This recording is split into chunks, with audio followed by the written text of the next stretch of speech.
Hello and welcome back to this damn full idealistic crusade. In this video I'd like to talk about The Streets of Shadow, which is a story by Leslie McFarlane, famous for being the primary and original ghostwriter of the original Hardy Boys stories. But he was also a working writer who made many submissions to different pulp magazines and other sources throughout the 20s, 30s, and 40s. The Streets of Shadow was originally published in Munsey's magazine in 1929, which is before that was later reformed into All Story and Argosy magazines. Munsey's was a well-respected magazine that had a variety of big-name authors publish works there, so it's nice to see McFarlane among them. The Streets of Shadow is, of course, a pulp story that I think originally ran in 2 parts, so it does reprint as novel form in terms of the length. It's about 300 pages almost in this printed edition. Being a magazine story, that means there's the classic pulp energy, the pace moves along relatively well to keep the reader interested. The chapters are very short and have cliffhangers or moments of danger or excitement to close them to keep the reader hooked, and it has all the trappings of a magazine story of the late 20s. What's interesting is that the story was set in McFarlane's native Canada, and it's not common, at least in my experience, to come across a story even at this time period that is set in and around the criminal underworld and dealing with murders and things, but being set in Montreal. So it's actually about the Canadian underworld. So it gives the book a slightly different flavor, even though it's still obviously an underworld murder story with an amateur detective in the late 20s. It could have been set in New York or Chicago or San Francisco or even in England and, had overall the same aspects, but it wouldn't have the exact same flavor, nor would you have a variety of characters speaking French or having French accents, since this is in Montreal. So it gives the work at least a bit of a distinctive flavor because it's about Canadian criminals. But what makes the work distinctive is, of course, it's Leslie McFarlane, and his writing voice is immediately apparent. The book has a particular pace to it that is similar to his Hardy Boys in their original text forms, in that there is a slight relaxed feeling to the pacing. It doesn't move at a breakneck speed like most pulp stories would. It moves fast enough so it can be published in a magazine alongside those, but it does have a little bit more of a literary flair to it. And you've got all of his wonderful evocative descriptions that allow you to actually picture the world of each scene, and every character, right down to the smallest of side characters, is so well drawn and fleshed out that they feel like real people and they become characters that are more interesting. And most of all, there's an undercurrent of beautifully realized humor with a dash of skepticism. It's not just that some of the lines and incidents are funny, but the actual prose feels alive. There's an element of the author having fun with telling the story, but not getting in the story's way. That was McFarlane's real gift, I think. And so when people talk about the humor of his Hardy Boys stories, that's really what they're referring to. It's not just that the stories are funny and they have funny moments, but it's a natural humor. So the joy in reading The Streets of Shadow is that you're getting to read McFarlane writing for a different medium and finally getting to read something outside of the realm of his Hardy Boys stories, but it's got a lot of the same core tenets, yet it's for a more adult audience. So you actually get to have murders that happen or are committed, or various crimes or things that aren't through the lens of having to be for a specific market or for children's literature. The basic plot of the story is that a murder takes place of a beautiful young girl in a park at night in Montreal, and the supposed killer is caught red-handed there by a policeman who had already seen him talking to this girl, and the gun is right there on the ground. No one else is around, and there is just a mountain of irrefutable proof that shows that this person is indeed the killer. So, of course, our lead character of Michael Brent, who is a sort of ne'er-do-well young lawyer in Montreal, decides he's going to take it upon himself to prove that his new client actually didn't commit the murder, and he's going to do some digging of his own, even if it means going into the darker sides of town that aren't really gone into all that much by polite society. So Brent finds himself digging into this case when no one else really seems to want to bother because it's very open and shut. He quickly discovers that things aren't exactly what they seem, and this leads him to uncovering yet another murder and finding a corpse before getting involved with the criminal underworld because he's asked too many questions, and finds himself in hot water as all of a sudden an attempt is made on his life, and he miraculously is able to survive,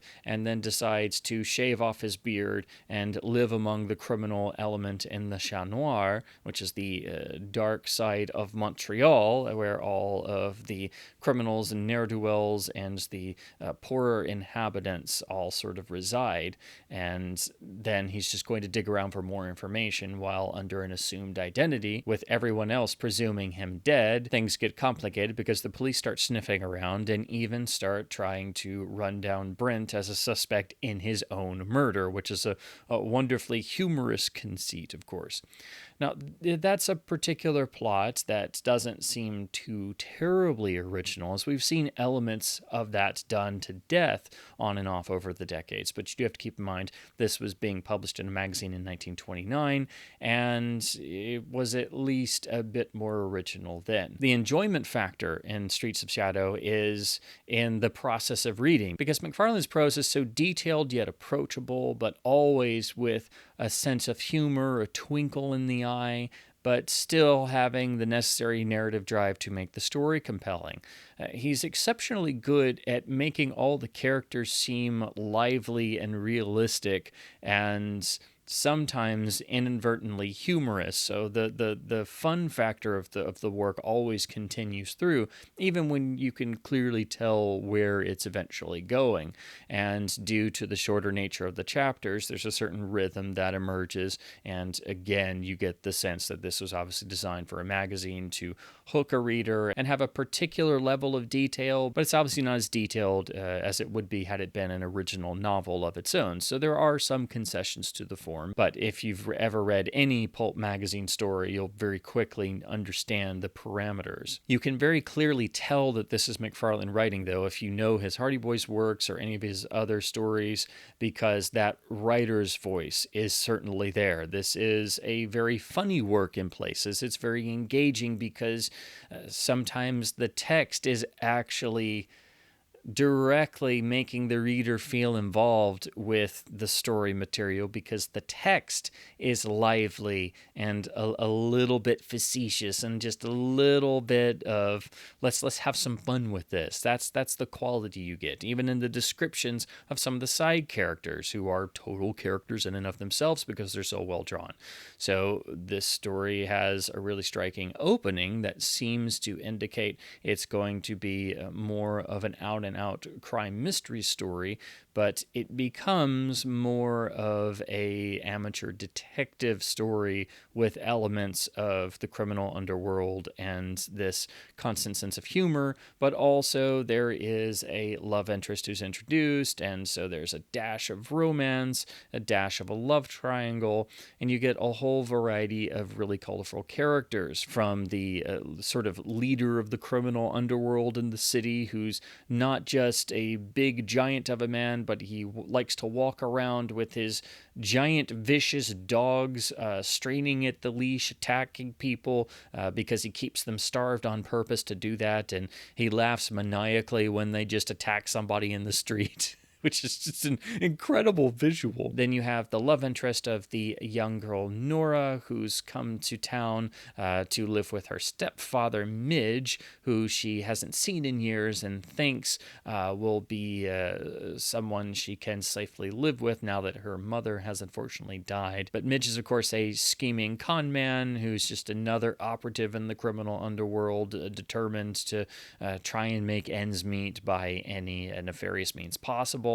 And even does wonderful things like borrow some of his stepdaughter's only money to go and get himself some cocaine, So there are certain little flourishes and moments that are, right out of any crime pulp story, and it's wonderfully locked to the time period in a way that you definitely get that time capsule sense. There are plenty of classical elements as well, or tropes that you could expect, as there's another suitor for Nora's affections, the crippled conman Berger, who lives around the area, who has dealings with the various criminal factions, but very much keeps to himself due to his handicap. And of course, like everyone else in the story, he catches one glimpse of the beautiful young Nora and falls head over heels. And you get a little dash of a Quasimodo Esmeralda type relationship between the two.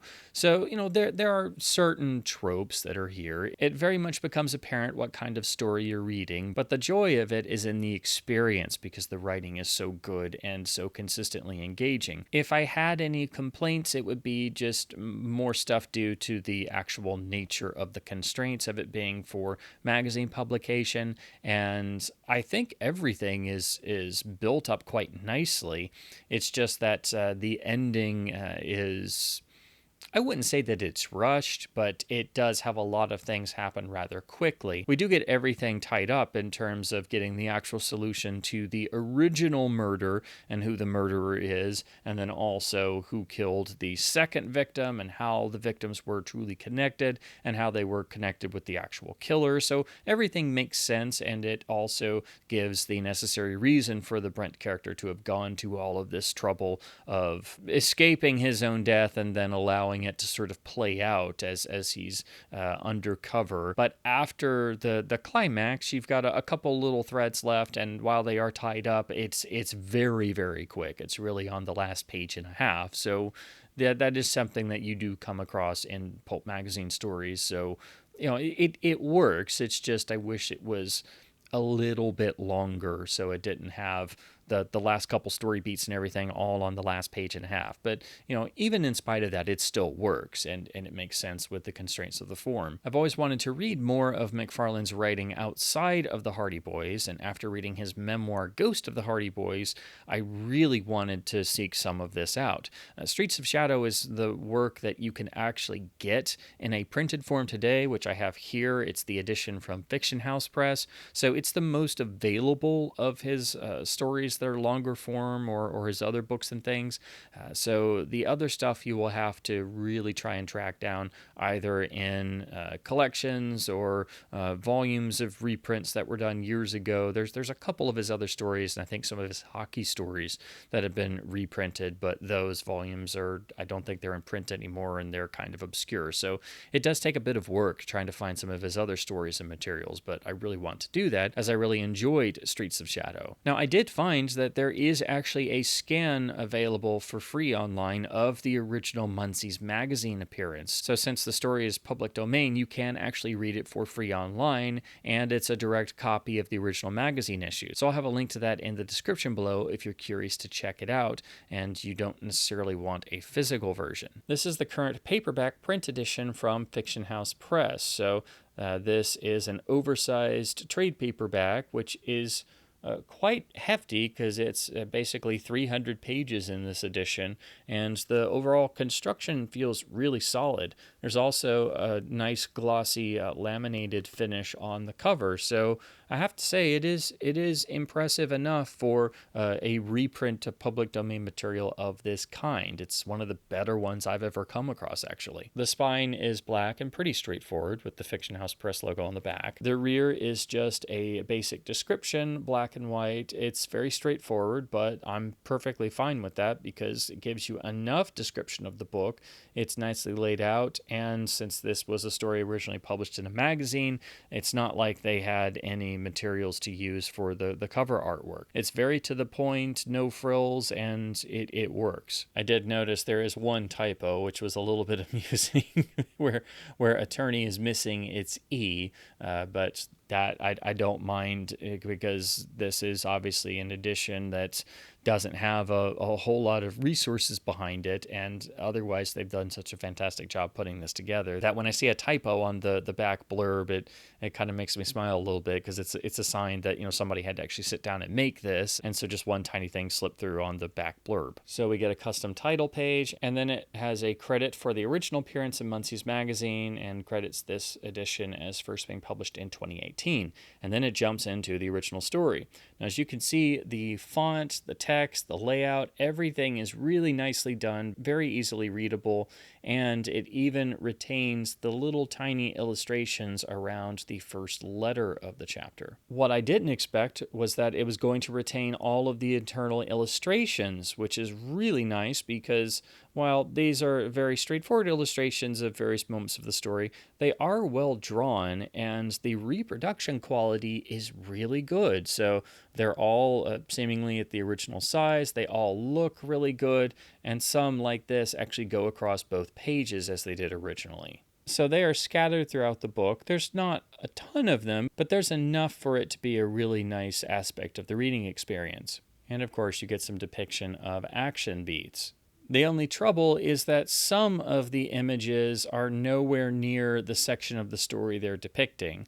That did happen sometimes in the pulp magazines. You just get a really striking image, but you've either read that moment several chapters before, or you haven't gotten to it yet.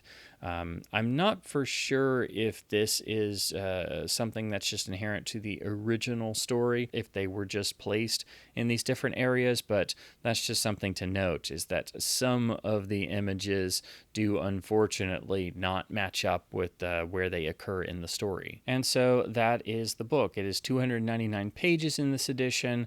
There's no other material, and it is print on demand. So I think this is primarily sold through Amazon. That's where I've stumbled across it.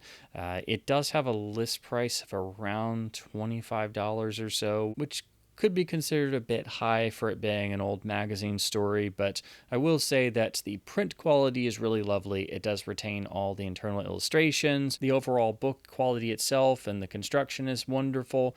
It will hold up to multiple readings, and it does frequently go on sale, because when I got this, it was actually less than $10. So like with any book that's print on demand through Amazon, the price can fluctuate wildly. So if you want a print edition, this is the version that's available, and it is really well done, plus it retains all the internal illustrations. Streets of Shadow is wonderful for Hardy Boys fans, as it does wind up having all the trappings you would expect. There's everything from a colorful villain to colorful side characters to depicting elements of the criminal underworld. You've got moments where characters sort of team up or have conversations that have a little dose of Hardy Boys flavor.